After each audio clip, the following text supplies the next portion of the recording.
Good evening. Appreciate you stopping by. Tonight we have session 12 of Revelation is a Revolution, session 12, and chapter 12 as well. What a coincidence. And what you're looking at on your screen right now is an object called a kithara. I believe that's how you pronounce it. Kithara. And we come to find out in the middle of chapter 12 that this device is one of the weapons of our warfare against the devil and his angels, against the dragon.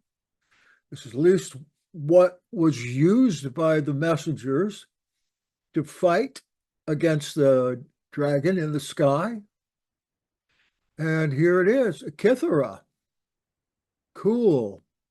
It's a cool item. I just wonder, well, I suppose it's a musical instrument, don't you? Strings.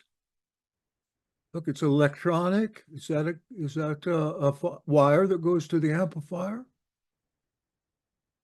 Very ornate, very cool. And when we read about angels playing harps in the sky, in the clouds, actually that word behind harp is kithara. So this is what they're playing instead of a harp. I guess this could qualify as a kind of harp. It's got strings, anywhere from 12 to 24 strings. Obviously, in red, this is an Israeli warrior who's practicing up for the great battle, the war scroll.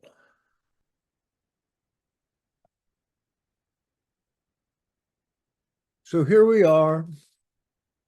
And if you have a Bible, I want to ask you to turn to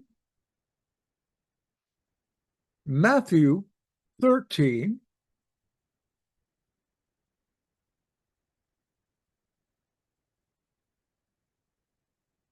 And while we're turning there, perhaps somebody has a word to say, or a prayer to pray, or a kithara to play.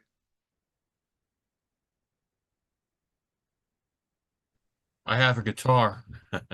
Okay, go ahead and play it. No, I'm just kidding. I do have it, but I haven't played in a while. That's right. You play chords? Yes, chords, lead, all that blues, rock, that kind of stuff. Like House of the Rising Sun? Seems like everybody that ever had a guitar can play that one. Yeah. Okay. Matthew 13:10, thanking Yahweh for guiding us through the darkness of this passage. And we've spoken about Revelation 12 before, but today I want to go into a little more depth in it, and especially to show an example of how every chapter in Revelation has some reference to the Old Testament, and the references are about 500 in the entire book, about 500. So this was a secret language that was used by the writers, Yahshua HaMashiach, Yochanan, the Revelator. This coding, symbolic coding, requires one to be able to know thoroughly the meaning of the symbolism in the Old Testament in order to get this right. Of course, that's because we didn't want the Romans to read this. And even if they did, they just simply couldn't get it because they don't have that background. But the Jews all had in Israel, on Patmos, and all over the world at that time. Matthew 13:10. And the taught ones came and said to him, why do you speak to them in parables? And he answering said to them, because it has been given to you to know the secret of the reign of the sky, of the heavens, but to them it has not been given. For whoever possesses, to him more will be given. Thank you. And he will have overflowingly. But whoever does not possess, even what he possesses will be taken away from him. Because of this, I speak to them in parables, mishalim, because seeing they do not see, and hearing they do not hear, nor do they understand. And in them the prophecy of Yeshayahu is completely filled, which says, hearing you will hear, and by no means understand, and seeing you will see, and by no means perceive. For the heart of this people has become thickened, and their ears are hard of hearing, and their eyes they have closed, lest they should see with their eyes and hear with their ears, lest they should understand with their heart and turn back, and I heal them. The Romans, the foreigners, the heathens of the world didn't even have this background to turn back to. And that's one of the reasons Yeshua came into this world, in order to save sinners and save those who had gone the way of the Greek, gone the way of the Roman, gone the way of idolatry, as long before Yahweh had introduced himself to them. Now we go on to chapter 12.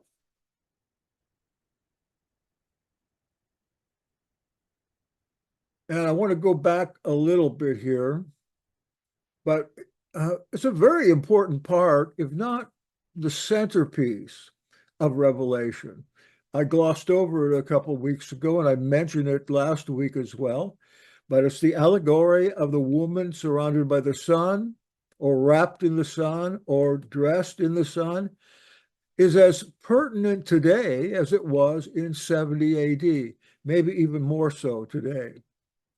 We haven't looked back at many of Revelation's references to the Hebrew Bible, but so many of these are also applicable devotionally to us. And in my personal story, Revelation 12 has perhaps been one of the calling cards of my life story. So we'll go back in a little more detail, but I may have shared this with you, but I'm sure that I did, probably the first session. In our house when I was growing up as a teenager, we had a great aunt who came to live with us. She'd been a missionary in China for many years, but when she came home, there was nothing awaiting for her. So my mother discovered her in a nursing home and brought her home. And there she lived until she was 90 years old, 10 full years. But she was a great influence for myself and my brothers. And one of the things that she could not do that we could was read. She was blind. And she would call on us children, I guess if you can call teenagers children, I guess so, to come in and read Revelation to her, and especially Revelation 12. She grew up in a church, a Pentecostal church. Pentecostal churches didn't really exist until about 1906. So she was in an alliance, a missionary church, until she experienced personal Pentecost. And then she joined up with them at a very early time. In fact, she was from Kansas, Topeka, Kansas. And the story is that she was actually in the Bible study at midnight on December 31st, 1901, when the Holy Spirit fell for the first time in modern times on that little Bible school that was taught by Charles Parham. that led to the Azusa Street mission out in Los Angeles. And she went out as a missionary at a young age, and she didn't come back till she was old. Never married. Her mission had to do with orphanages, and this was in Kowloon, China, outside on the mainland of Hong Kong. A very, very bad place to live today, and certainly then. And the Japanese invaded Kowloon, the beginning of the Second World War, actually before the Second World War. And they were coming up and down the streets, seeing who they could find. And this lady was in her orphanage. All the children that were in there had been evacuated, but she was back to do something or get something. And here the Japanese came. And when the Japanese would come into a place like this, and if they found a woman from the West, well, I don't need to tell you what they did with such women. So this orphanage was 3 stories high.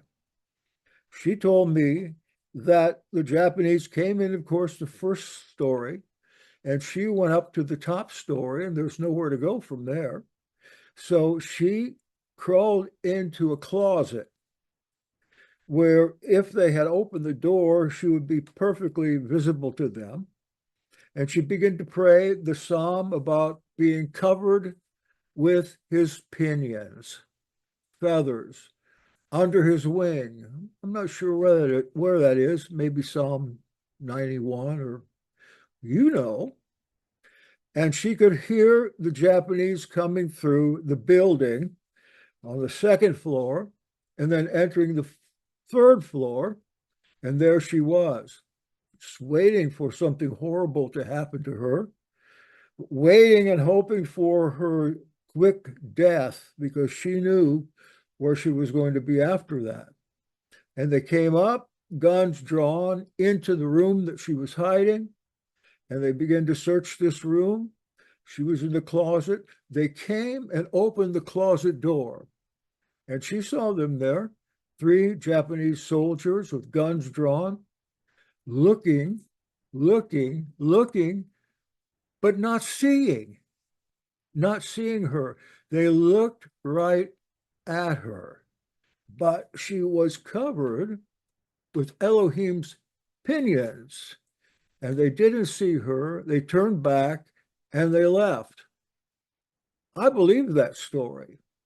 I can still see how animated she was when she told us, and she told us as part of a program to try to evangelize us young heathens. That was her goal in life for the last 10 years. The children of the house, the young men, to bring them to Messiah and to warn them of what was about to happen. Chapter 12. So we're going to start at verse 1 again. I'm a little dry tonight. If you have a question or a comment, please do break in. This is for you. And a great sign was seen in the sky, a woman surrounded by the sun, and with the moon under her feet, and a crown with 12 stars on her head, and pregnant, in anguish to deliver, wailing, experienced contractions. Yes, it's the same translation as I used on this last week. We have a story of rescue above in the sky, able to be seen by anyone who might look, is a great sign. Semyon, look into your mind right now. I want to show you the picture. Look into your mind, see the sky above, a blue sky full of clouds, and put up the symbols as I mentioned them now. See the sky?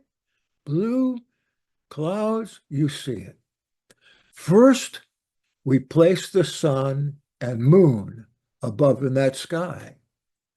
It's such that you can see both sun and moon at the same time. And the two heavenly bodies are parallel in the sky. They're on about the same level, yet they're far apart. One is at the left of your vision. The other is at the right of your vision, with a lot of space in between. Now you're seeing just what I saw one autumn day at Callaway Gardens near Stone Mountain, Georgia, many years ago, as I was thinking about this verse, with the sky as it should be, and the two great lights in the correct positions, will place the woman who's very pregnant, who's about to give birth, in between the two. But does a woman give birth standing up?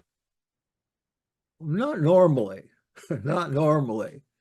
As you folks know and have plainly seen one happy day, this woman is in the birthing position.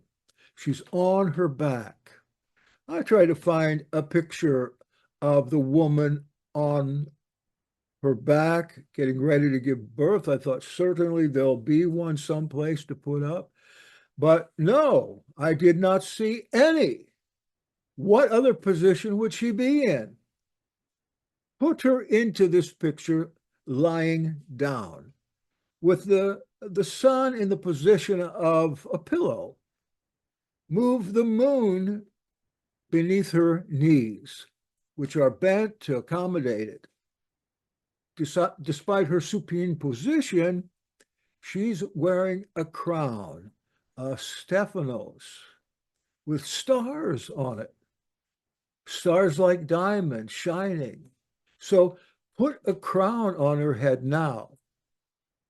Can you see the vision? Step back to take in the sight of it all together. A woman surrounded by the sun, with the moon under her feet, and a crown with 12 stars on her head. And pregnant, in anguish to deliver, wailing, experiencing contractions. Can you see that superimposed on a cloudy, blue, Georgian sky? And that's what I saw in the sky.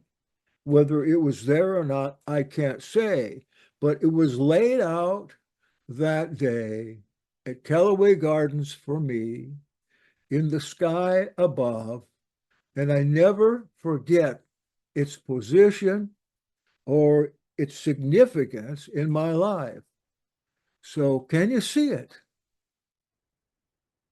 The key to the positions of the characters is the fact that the woman is pregnant, ready to give birth, and in that condition, no woman would be standing up that I know possible.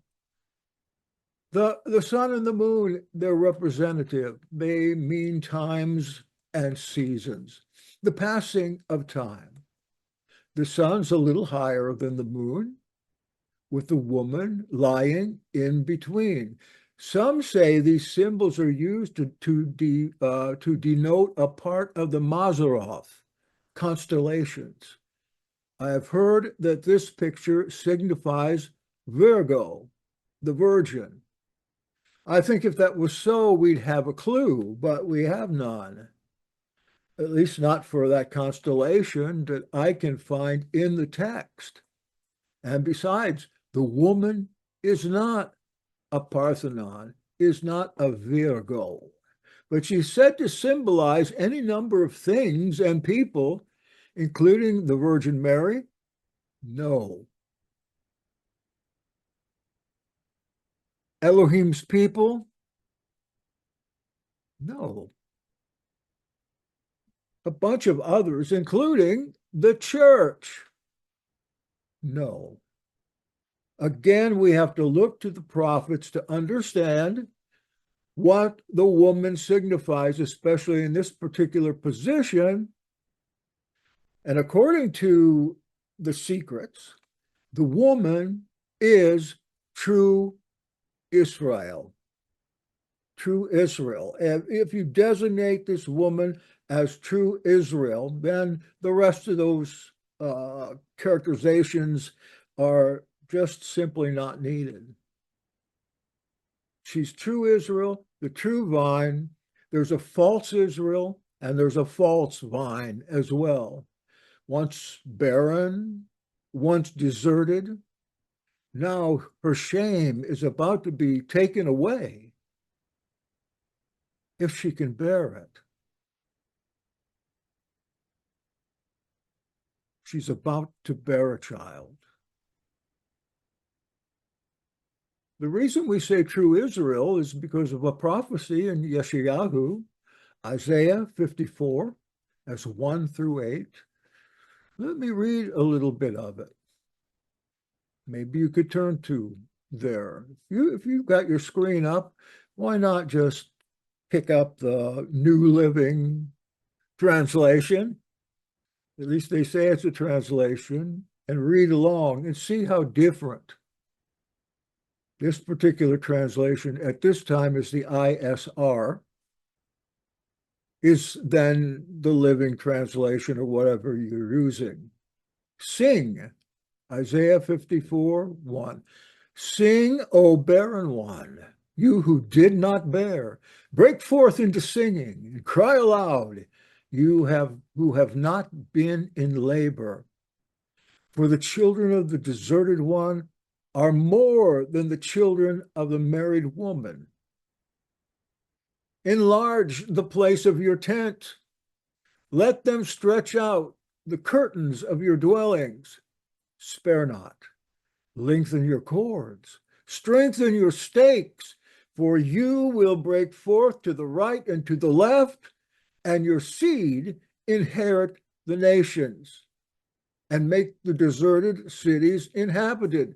Now think of this prophecy when it comes to 700 years later, 800 years later, and the vision you've just seen in the sky, how they match up so well. Don't fear, for you'll not be put to shame, nor hurt. You will not be humiliated.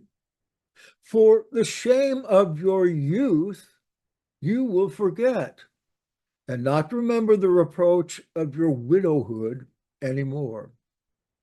For your maker is your husband, Yod-Heh-Vav-Heh, of hosts, Saviot, in his name. And the set-apart one of Israel is your Redeemer. He's called the Elohim of all the earth. For Yod-Heh-Vav-Heh has called you like a woman forsaken and grieved in spirit, like a wife of youth when you were refused, declares your Elohim. For a little while I have forsaken you, but with great compassion I will gather you. In an overflow of wrath I hid my face from you for a moment, but with everlasting kindness I will have compassion on you, says Yahweh, your buyer back, your Redeemer. And then here in your vision, you may see her writhing in agony as a woman about to bear. And the 12 stars in a crown we've already encountered several times, beginning in Revelation 7.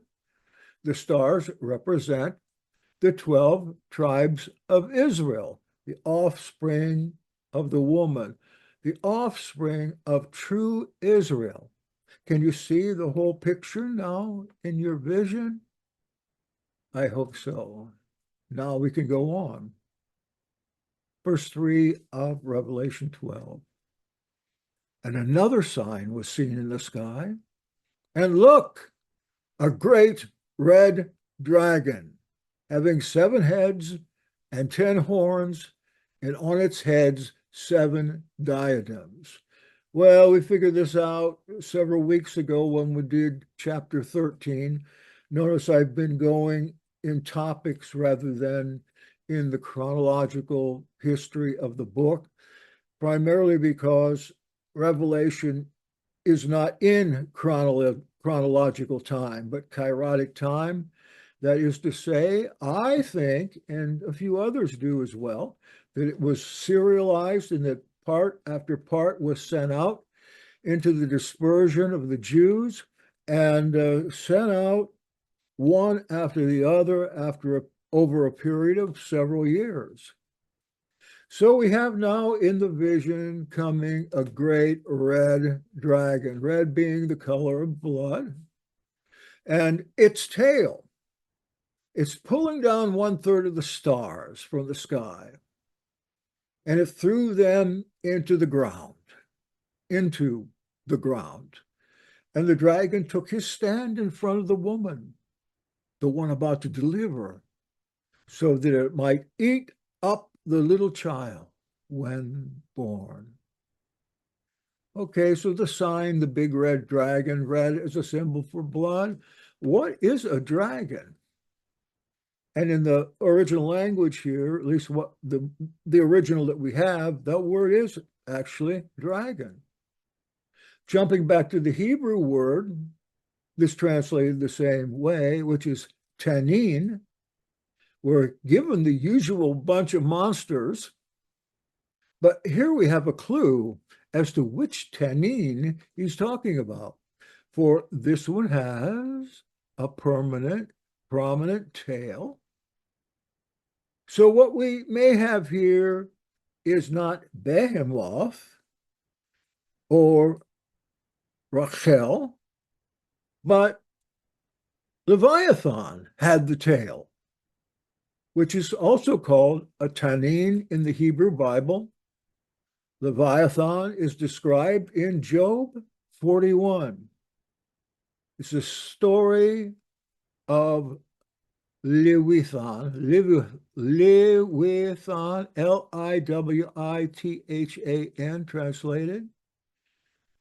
I'm going to call it Leviathan because I can hardly pronounce it the way it's really done. The Leviathan is breathing fire with flaming torches coming out of its mouth, smoke coming from its nostrils, and its breath kindling coals.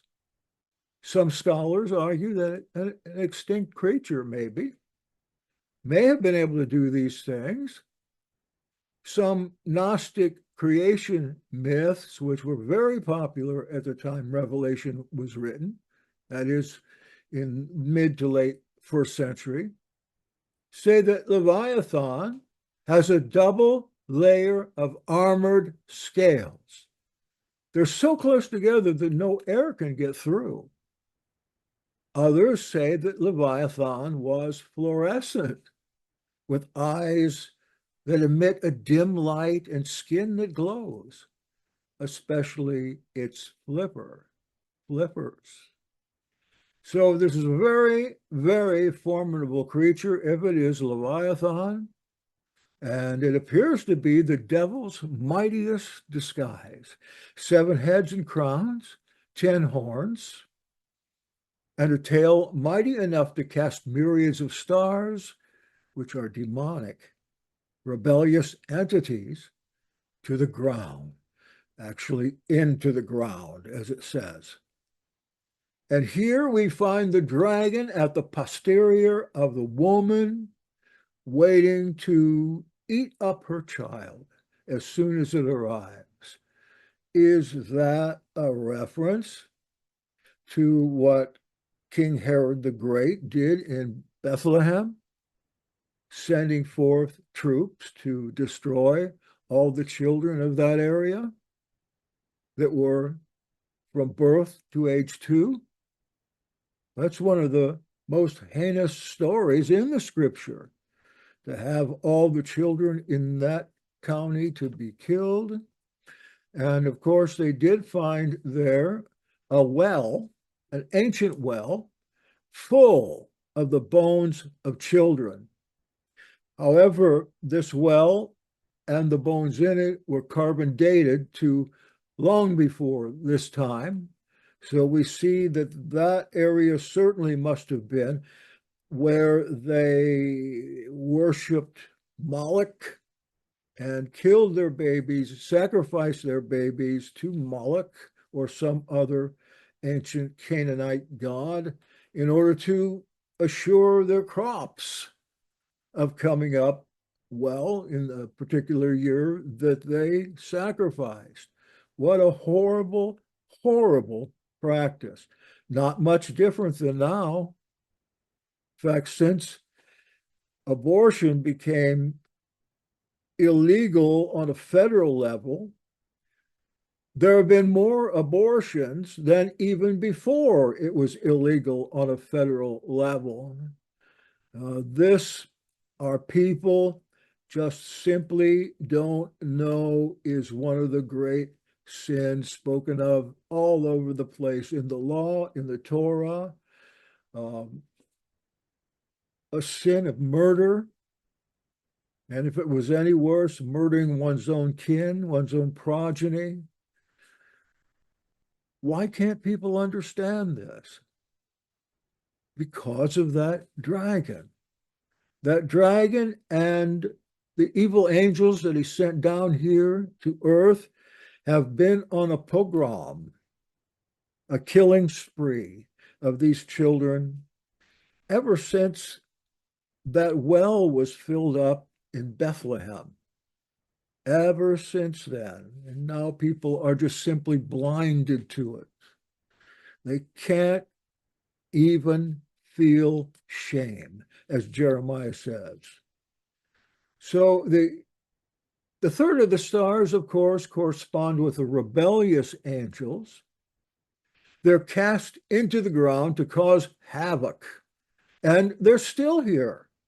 But now there are far more, since they've infiltrated the inhabitants of the earth and procreated with women and tried to procreate with men as well.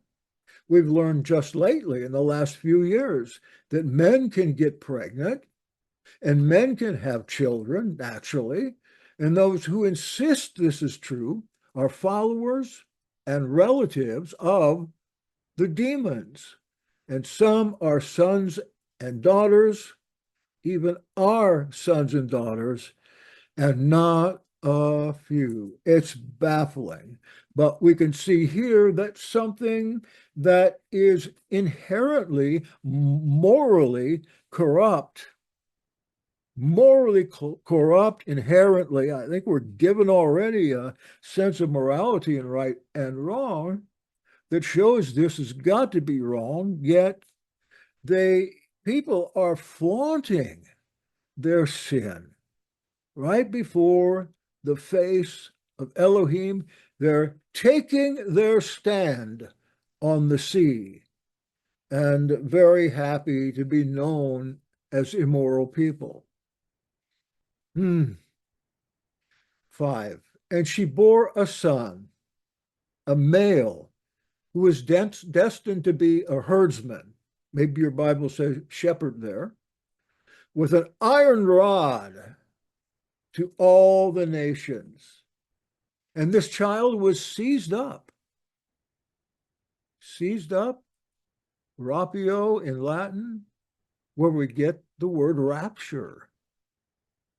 Means the same thing. The child was seized up to the Elohim toward his throne.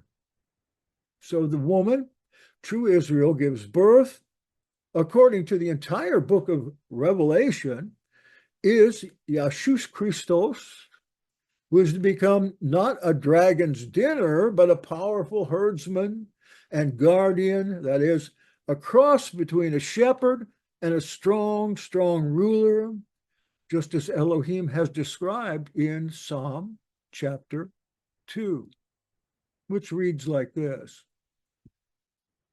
the sovereigns of the earth take their stand, and the rulers take counsel together against Yahweh and against his Messiah, and say, even as early as Psalm 2. Here we have the word Messiah, Elohim and his Messiah. And these rulers say, let us tear apart their bonds and throw away their ropes from us. He who is sitting in the heavens laughs. Yahweh mocks them. Then he speaks to them in his wrath and troubles them in his rage, saying, but I have set my sovereign on Zion, my set-apart mountain. This is where we find Yeshua, the resurrected Yeshua, on the top of Mount Zion, along with the 144,000 and probably a lot more who are now in the spirit, and they are learning up there how to play the kithara while the battle is going on below. So I inscribe for a law. Yahweh has said to me, you are my son. Today I have brought you forth. Ask of me, and I will make the foreigners your inheritance, and the ends of the earth your possession. Break them with a rod of iron, dash them to pieces like a potter's vessel. And now, be wise, O sovereigns. Be instructed, you rulers of the earth. Serve Yahweh with fear and rejoice with trembling. I am warning you, kiss the Son, lest he be enraged and you perish in the way. For soon his wrath is to be kindled. Blessed are all those taking refuge in him. Then we go back to verse 6 again, Revelation 12. The woman fled into the desert. It's not hard to figure out what that is. Into the desert where she has a place prepared there for Elohim, so that they might take care of her there for 1,260 days. So this is what becomes of the woman. She escapes the bloody red dragon. She gets away through a supernatural rescue. That is, true Israel escapes total defeat and total end of existence, taken care of with forethought in the desert for a time. Where in the desert?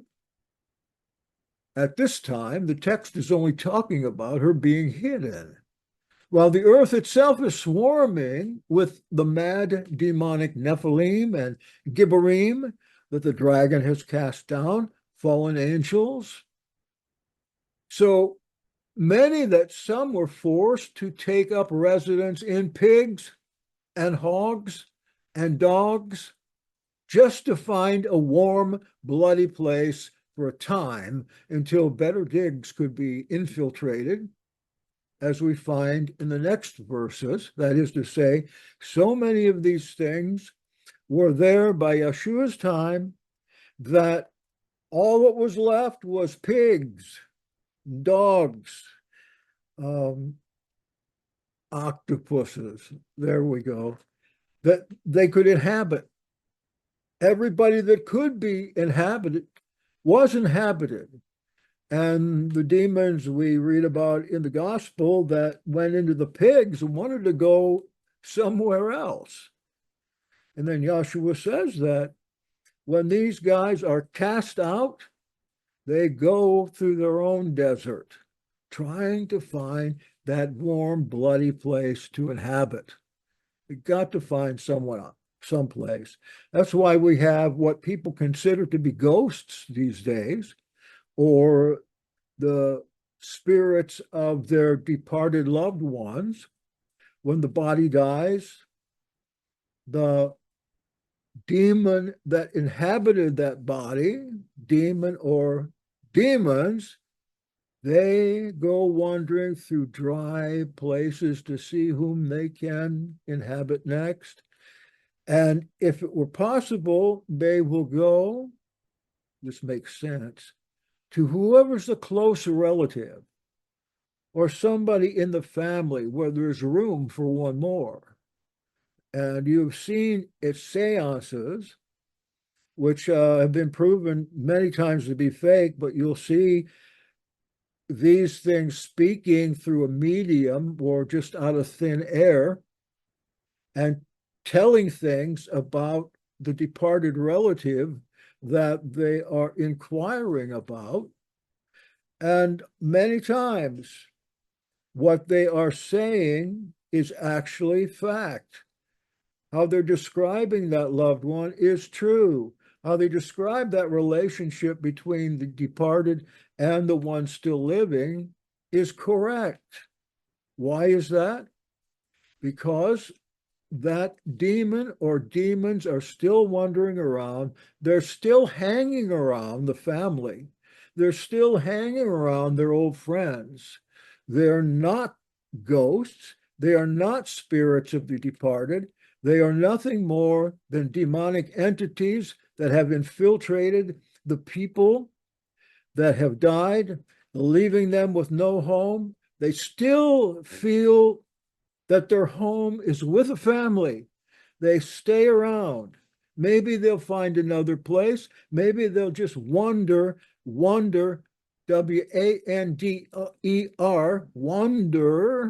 around the family home or around the family members, trying to find a way in, trying to haunt the house, trying to bring the family's awareness of them so they can be seen. And many times they don't know that they're not the person that's departed. And they identify themselves as such. Well, enough of that. But this set of verses fits perfectly into this scenario, so common today. Because now there's a war in the sky. Michael, and his messengers must make war with the dragon. They must. And the dragon made war, his messengers also, and it had the might, for my translation. There was no place found for them in the sky anymore. They were cast out of the sky by the tail of the dragon, and perhaps they're sent into the tail when the dragon has to come to earth, which we'll read in a minute. In fact, right here, verse 9 of Revelation 12, and the great dragon was cast out, ekbala, which means thrown out. Balo means to cast. X means out. The dragon was cast out, same word used anytime a demon is cast out in the Gospels, the same word. So this is more than just a physical casting out. This is a huge exorcism where the devil itself, in the guise of Leviathan, is cast down to earth. Revelation describes that thing as the ancient serpent called Diabolos and called the Satania, who led astray the entire population. It was thrown into the ground, and its messengers thrown down with it. Wow. You know, some people think stories like that have no meaning. How else can we possibly describe what I mentioned as the bane of the earth, the killing of children wholesale, millions upon millions? How can we explain that? How can we say, oh, the Bible's just a bunch of stories and myths? This gives us the only kind of explanation that we might understand. Now, all the followers of the beast, that's the heads and horns. The face of the beast at this time is Nero. And the horns, let me see if I get this right. The horns are the 10 provinces of Rome. And who's behind this face of Nero is the dragon. And there's another in the next chapter, another beast that comes out of the land and is going south to make war.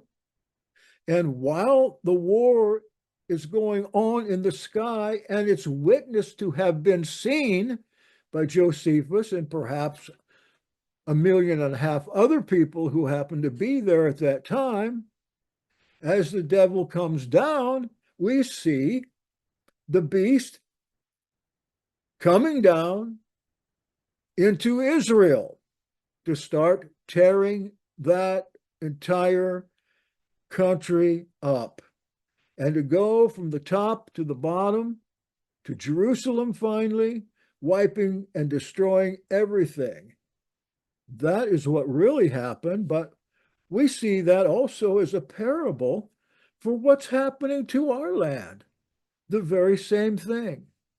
The very same thing. Been invaded in the greatest possible way. It wasn't until recently that I thought it would be possible for evil to get so bad that we could be overthrown. And yet, I truly believe the people saying that there is a one world government coming, I think that's been here for quite a long time. Now get up to date, get up to speed. We want a one world government when Messiah comes to take power. We want him to take power. I'm for a one world government. However, the one world government of today and yesterday, favorite pastime is to make war, to conquer, like the horsemen of the apocalypse. We haven't got there yet. Probably do that next week. War, one world government has taken over this world even without the war. They've been able to come in and right before the faces of holy and righteous Kadoshim people, they have already won the world. The only way that we can possibly win now is with a Messiah. We can't win if somehow the governments of the world get converted. That's never going to happen. That's never going to happen. I've heard it said, pray for the president of Russia that he gets converted. He's already converted. He put an ad in the New York Times, 10, 15 years ago, written to Christians, giving his testimony of being a born-again Christian and a member of the Russian Orthodox Church. Do you remember that? It took a whole page in the New York Times, and I have it here on my computer someplace. But when I read his testimony, I began to admire him. And I know a lot of Americans do. But evidently, he's gone back to his vomit. And this man who says that he's a Catholic and is wild about abortions and everything that's foul and horrible, who was cut off from taking communion in his church. I'm talking about Joe Biden. We see the worst possible example of a world ruler that there could possibly ever be. It would be better to have a heathen than somebody like him, full of the devil, not to mention his cabinet. Okay, that's my political ad for today.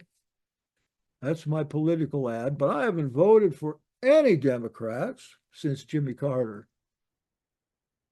The next part comes to the announcement heard throughout the land, and that's in 12:10. And I heard a loud voice in the sky saying, "Now has come the salvation and the power and the sovereignty of our Elohim and the authority of his Messiah, for the accuser of the brothers is cast out, the one accusing them before our Elohim day and night, and they beat him through the Lamb's blood and through the word of their testimony, and until death they cared not for their existence. Take joy through all this, O sky, and those who tabernacle therein. But woe to the land and the sea, for the devil descends toward you in great anguish, because it knows that now it has plenty of time." That's as literal a translation I could get of that. The devil is anguished, but descends now knowing it has plenty of time. 2,000 years have gone by nearly. When we get up to 2070, that'll be the 2,000 years since 70 AD, when I claim that Revelation took place. Just a few more years. Wonder what the devil is going to do as an anniversary, 2,000 years. I know what happened 1,000 years later. That would be a good project for you to go find out what happened 1,000 years later. It's bound to be quite a celebration on behalf of those who were in the tail of the devil thrown down into the earth.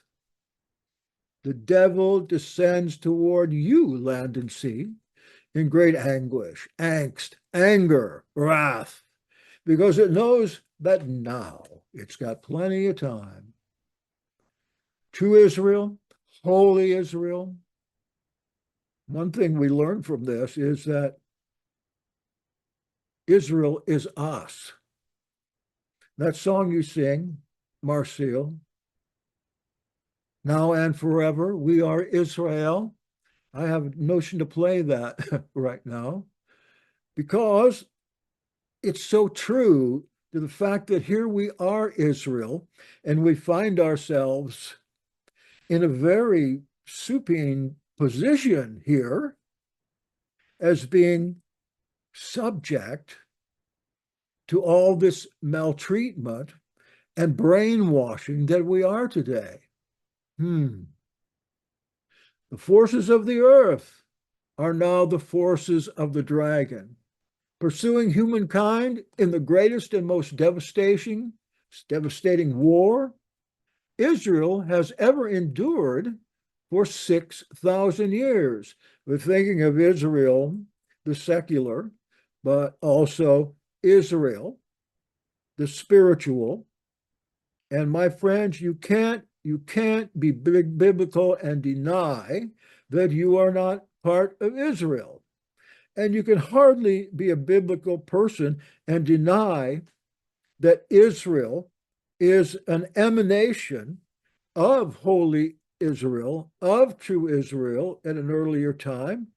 And this business about Kazakhstan and, well, these Israeli Jews are not real Jews by blood.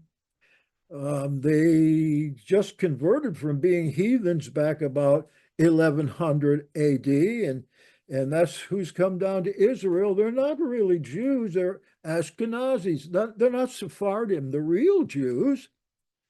In saying that, do you realize, in saying that Ashkenazi Jews are not real Jews, that you're nullifying yourself? Absolutely. You are nullifying your own Israeli identity, and these prophecies that deal with spiritual Israel, whom you are supposed to be, are nullified because you won't claim it if you throw out the Jews in Israel as not being Jews or not having the right blood. Whose blood do you have? Oh, so many are changing these days. Just recently, we had several people that left the Yahad because we had a teacher teaching this way, that the Jews in Israel were not real Jews, that they're all ministers of the devil. That means the synagogue going person as well as the military person, everybody there that came under the banner of Israel, who came from somewhere else before, like Kazakhstan or Eastern Europe, that weren't really blood Jews, but they had converted at some time, or their family had converted. To say that they're not, especially when they're Torah centric, how can you claim it yourself? Well, then, a lot of Gentiles today, a lot of foreigners, a lot of non-Jewish blood people are claiming that Israel is not the Israel of the scripture.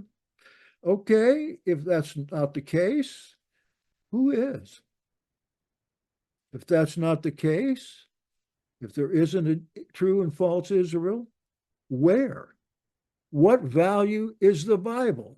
What value is the blood of Messiah? What value was your atonement? None. Of none. A lot of real strong Hebrew roots people are coming to that conclusion too, that Messiah is not Yeshua, and thus his blood has nothing to do with anything, that your atonement is a bloody old doctrine that fails to pass the vegan test. And really, it goes into meat eating. You're murderers of animals. That may be so, but it's only when somebody reads the gospel of peace, the Essene gospel of peace, which is not Essene and not a gospel, or the gospel of the Holy 12. They both insist that in order to be saved, you must not eat anything that's been living. You must take holy enemas for your salvation to clean out your guts, and a bunch of other things like that. Yet people who have known Messiah for years are still writing me and saying, well, what's wrong with this? This is wonderful. What do you know about it? And as I mentioned on Shabbat, that very morning, somebody wrote me a note through Facebook Messenger, somebody I thought was very well grounded in the faith, who's asking that question about that. I don't think it's wrong for you to read anything, including that, but if you're going to read something that's religious in nature, you need to know the origin of it. And when a book or books you're reading, if you go back, say, to Wikipedia and find out the origin there, that the author of the book or the one who supposedly finds it, or that book was channeled by dead people, which is the gospel of the Holy 12, channeled by dead people, and the author actually tells you that in his first preface to the book. Who wants to read something religious by a ghost or somebody channeled from the sky? That is a mortal sin, necromancy. Take a look. Necromancy. That is contacting the dead, speaking to the dead, seeking to speak to the dead. That is mediumship, or trying to talk to your dead relatives in your prayers, praying to them. Whether they're there or not, I don't know, but what I can tell you, it's forbidden to do that. And you are gonna get in a heap of trouble if you're doing that. I got off course there, sorry. The male child is, of course, Messiah, Yeshua. If you haven't already figured that out, he's the branch, the Nazir of Israel's David, who escapes the jaws of the dragon for a time, the lamb who was slain for the sins of the world. Whoever would believe and follow him, belief is not enough. Follow is take up your stake and follow. You are promised to be protected even from death's victory. And I might go even a step or two farther than that. If you don't think that Yahweh's baptismal waters are efficacious enough to protect that child, that infant, that adolescent, then what is? Yeah, I'm a proponent of getting those children baptized, hopefully in the right name. It's only tradition that says that they have to reach an age of accountability. Let's see if you can find that in the scripture or in any prophetic text concerning that. There is no such thing. That's a rabbinical Jewish myth that is especially used by certain quasi-fundamentalistic churches today here in this country. Yahshua, his water of baptism, his commandment to be baptized, that goes for anyone that's coming into the community of faith. As somebody not long ago, again, I get a lot of emails with questions in them. This person said that, well, I went and baptized somebody about 2 years ago now in Orlando, Florida, that got in touch with me through Facebook Messenger. And I said, while I'm there, they had about a 2-year-old. I said, let's baptize that child. And she said, oh, no. The mother said, no, no, no, no, no. I said, well, why not? And I tried to explain a little bit to her. I said, we believe, this is a Hebrew roots family, we believe that the child will make up its own mind about religion when it grows up. Do you see how foolish that is? How lacking parents are in love when they do that? And the people that I know who've been raised that way, one in particular that I'm close to, is so confused when it comes to spirituality and religion today that she is just totally lost. Totally.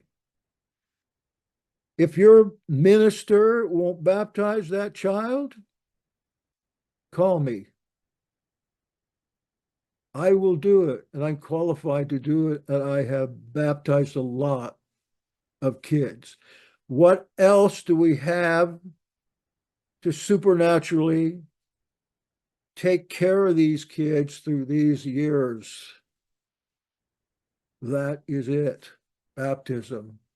So the woman is given 2 wings of a great eagle to fly to her desert place where she receives succor for a time and times and half a time, far away from the countenance of the reptile. That's verse 14. So we have spoken earlier about the prophetic tradition of the flight to Pella, just as an example of this, because it tells us that the woman had other children, lots of other children. That's why Mary had a couple other children, I guess. I don't know for sure. But that woman is not Mary, but there have been thousands and thousands and even millions of children born from true Israel, and they haven't even been Israelites.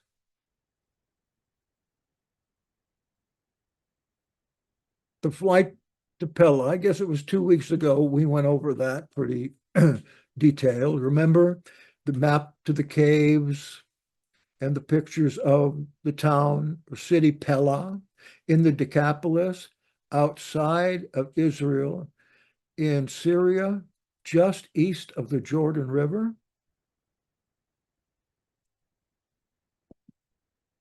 I don't really want to go into that again. But if you want, if you don't know what I'm talking about and you want to know one of the most incredible fulfillments of prophecy you'll ever hear in your life, get on Google and Google in the flight to Pella. Better yet, go to Chat GPT, that is artificial intelligence, and put that in. What is the flight to Pella? And you will get a wonderful answer to that in an essay form that will, again, enlighten your mind to what Messiah was doing during this time after he was crucified. The flight to Pella, P-E-L-L-A. And when you see Yerushalayim surrounded by armies, well, this might be the Pella prophecy, then know that its laying waste is near. We're talking about Luke 21 here, verse 20 and following. Then let those in Yehuda flee to the mountains. Let those who are in the midst of her go out, and let not those who are in the fields enter her. When Jerusalem is surrounded by armies, you better get out. Best would be to get out of there before it's surrounded by armies. Because these are the days of vengeance to fill all that have been written. And woe to those who are pregnant and to those who are nursing children in those days. That's a hint about Revelation 12.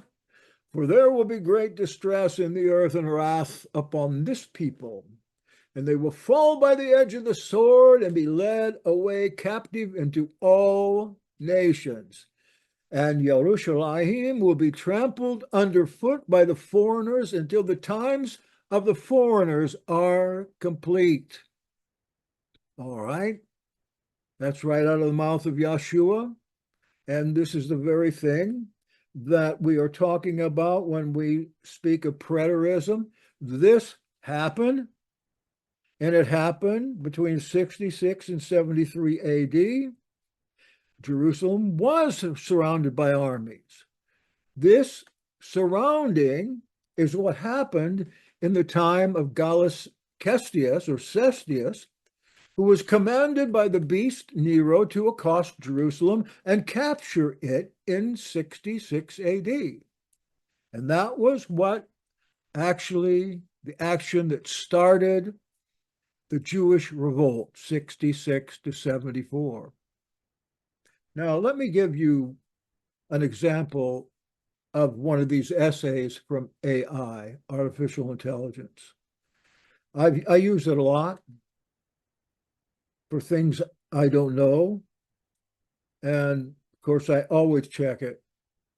And 9 out of 10 times, it does a wonderful job explaining things, secular things too. I was doing taxes the other day. I had lots of questions, and I got all my questions answered right there on Chat GPT.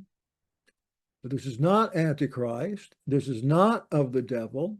It might be of the devil someday, but right now, for a common person like you or I, it's not. It's a very helpful thing. Especially, I'm an author, I'm a writer. I do this day in, day out writing and doing stuff like this. and it has been extremely helpful. In fact, you might go to AI and write in, how must I be saved? Or what name is the only name by which I might be saved? Put in some question about salvation or faith that you know already, and it'll tell you. It'll tell you the right thing. Now, you don't have to tell anybody about how to get saved. All you have to do is say, oh, go put it in artificial intelligence and you'll find out, and it'll be accurate.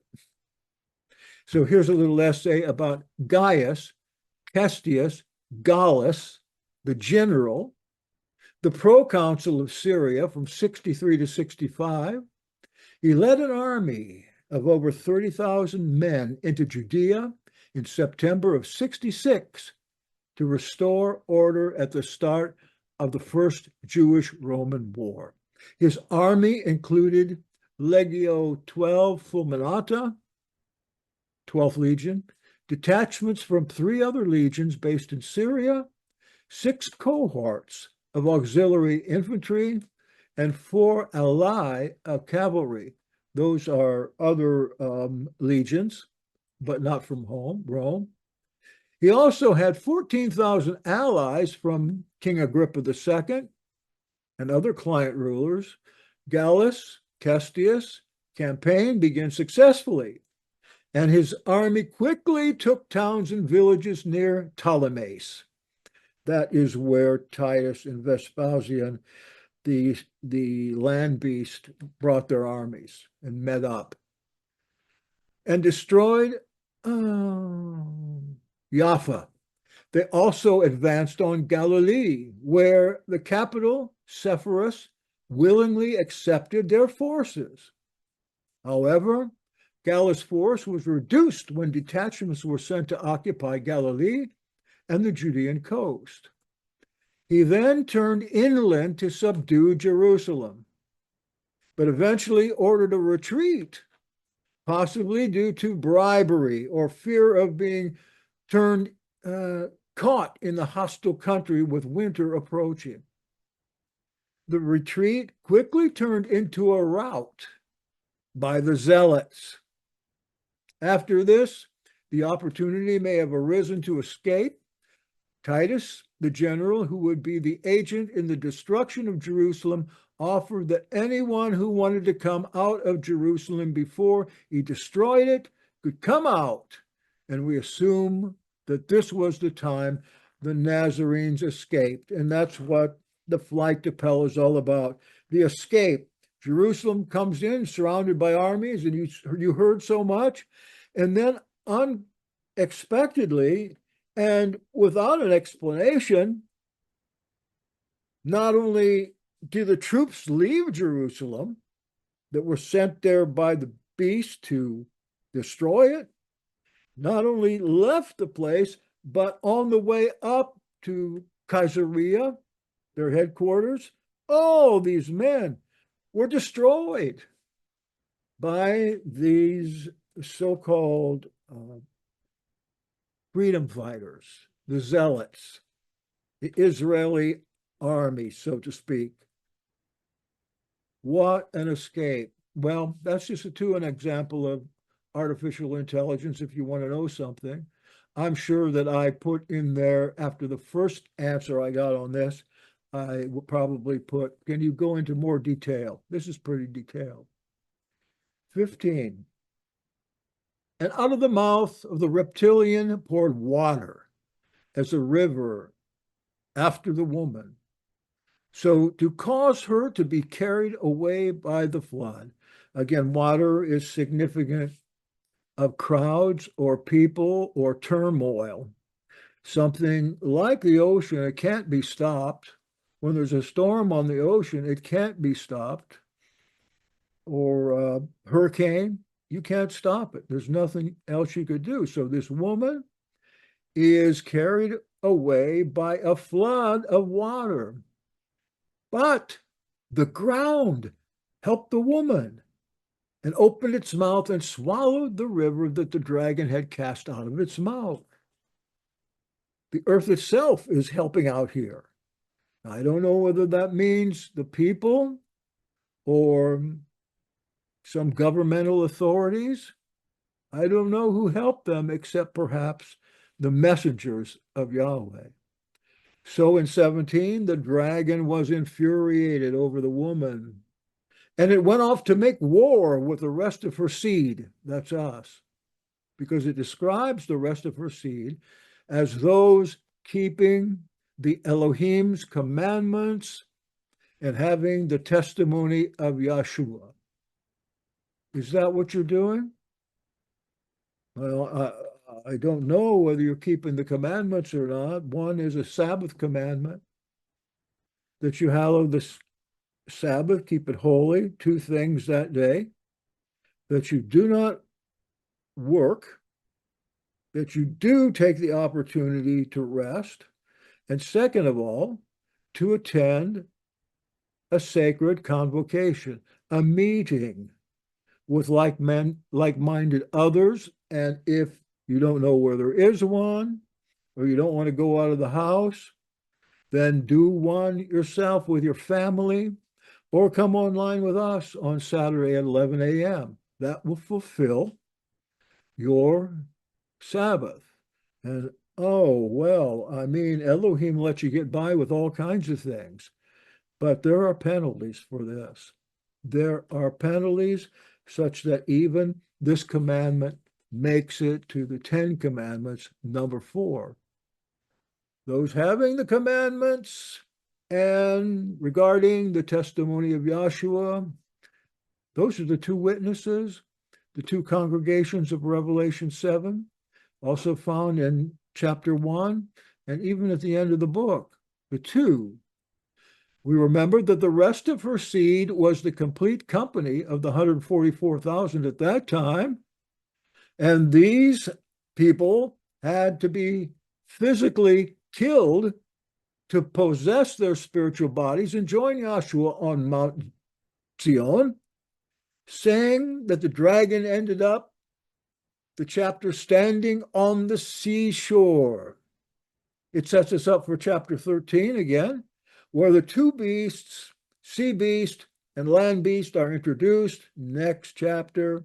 The sea beast stands on the shore, but comes out of the water in chapter 13, which indicates that the beast has crossed the great seas and is now moving from the water to the shore of Palestina. That's the name of that tract of land we call Israel now, the Roman name and what they knew it as. In our time, the beast is making war with us as those belonging to Elohim, observing us carefully. The beast, I mean the government, the face of the devil, observing us carefully, tracking us down with rivers of evil words, propaganda, even in this country, and so quickly, in the last couple of years, so much has happened. In this country, the flood has only just begun. But in the rest of the world, my friends, the dragon and his minions, they hold full sway. Persecution and killing believers as it will, with little or no consideration by governments. They're not helping us. They are hindering us. I sometimes wonder how and why college people are so perniciously against Israel and so in favor of a vile, murderous cult as the Islamic beast. Verse 15 through 18 give us the answer to this. The benefactor and sustainer of evil is this dragon, the devil in disguise. And where is he now? He's right here. He's probably just sitting right beside me. We should recite Psalm 91 daily, one of the inspirations for these last passages. As they pertain to the rest of her seed, those whom the devil on earth are seeking to kill. Yes, that is us. It hasn't changed in the last 25 years. Still about 300,000 believers are murdered every year in this world.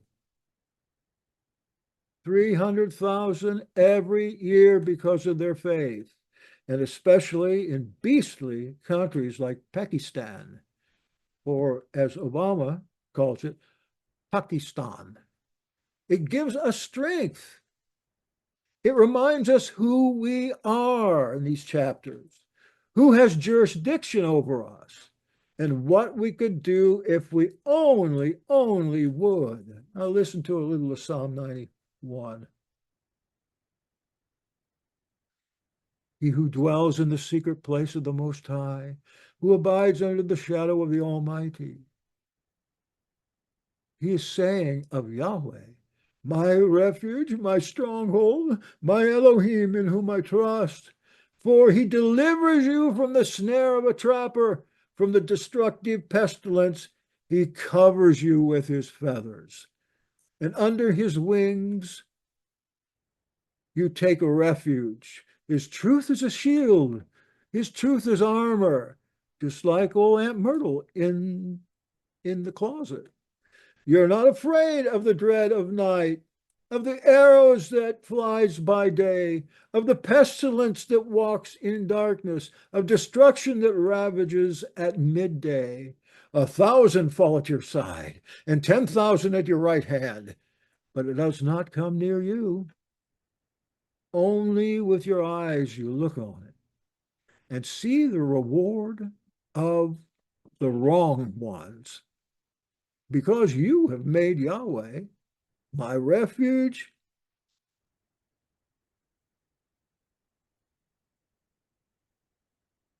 the Most High, the El Elyon, your dwelling place.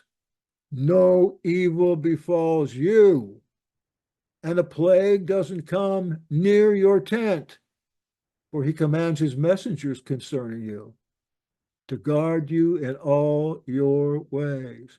When you get in a place of doubt, turn to this psalm, especially in a good version. Man, oh man, I read about half of it. It's powerful, powerful, powerful, powerful. Go to it. Psalm 91. How much time?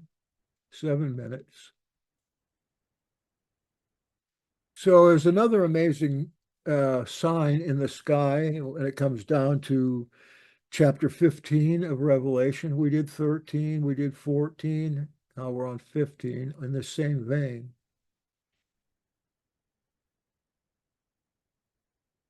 So let's end this section with the words of Yeshua in Matthew 10:28. Do not fear the body, those who kill the body but are unable to kill the being, but rather fear him who is able to destroy both being and body in Gehenna. Gehenna is the burning trash heap outside of Jerusalem at this time, where the lepers lived, and everybody's trash went down there into this valley. And in the valley, there was a cave system that went down, down, down, down lower in the earth to the second and fifth heavens, where the lake of fire is located, and where the Nephilim and Gibborim, their offspring, were captured and have been held for a long time. Those that were captured, not to say that the place isn't packed with them today here, but that's what they thought. You could go down in a cave and you could go clear down from Gehenna into the second and fifth heavens there. And if you could get in, because those places are locked in, you remember in Revelation, Abaddon or Apollyon came up out of that pit because the pit was open. If you're standing there when he opens the pit, then you can go down and say hi to all your friends who are probably playing cards there, probably having illicit sexual relations, probably drinking Bud Light. The Messiah, the holy messengers, and the 144,000 now entirely spiritual. You can't see the spirit, but it's real. It's been measured. It's been weighed. It's there. That's where you go when you have a near-death experience, I believe. Your spirit comes out, and then if you're unlucky, has to go back into that sick body. We remember the prophecy that says that the beast will conquer the saints. But when the saints find themselves now in resurrected, powerful bodies with their kithara alongside, different than their physical bodies, of course, yet familiar, then their weapons become power, tearing down strongholds. Amen. Thank you, thank you, thank you for being with me tonight. Okay, yes, that's a good place to end, and we'll go on to 15 next time with the quick stopovers in 13 and 14. Questions or comments? I didn't have any pictures for you tonight, sorry. This has been a very busy week for me. I've had a lot of sleeping to do. Questions or comments? I don't think there's anything here in chat. Somebody's favorite. What is that? Psalm 91? What's your favorite? With all due respect, I disagree that the origins are demonic. What if the origins are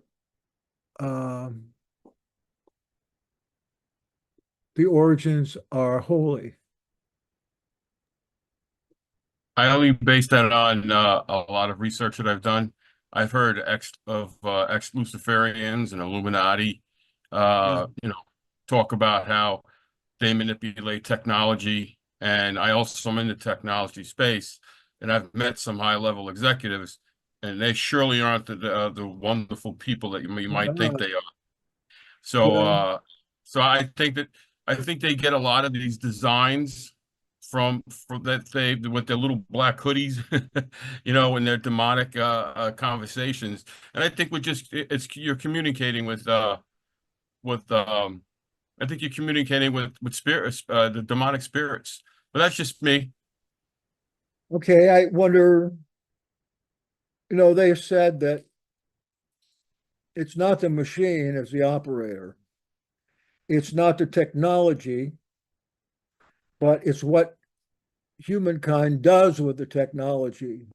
And for the time being, it's been useful to me, save me some time.